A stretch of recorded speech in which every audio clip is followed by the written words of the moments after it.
Esperimentu bat egin dut, ni orain nago idazketa proiektu baterako ideia bat daukat, eta oso abia puntuan nago, eta oso gordin dago dena, eta oso berde, eta orduan ikarri dut zer daukadan, eta hori konpartitu dut, eta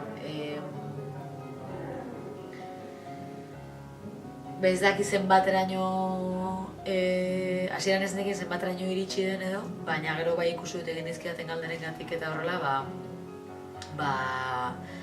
interesa piztu diela, eta gero egia da baita ere, erabaki nuenean ekartzea hori nire lan prozesuaren, orain bertan zegoetan nagoen, eta nire karpeta nola dagoen, nik eskeratuko nukeela, nik gusturatzuko nukeela beste idazle bat horre buruz hitz egiten, ez bakarrik idazle bate, baina bai.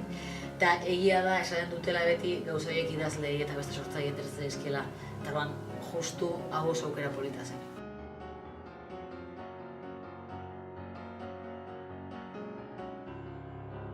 Alde batetik inbidia handia, eman dit.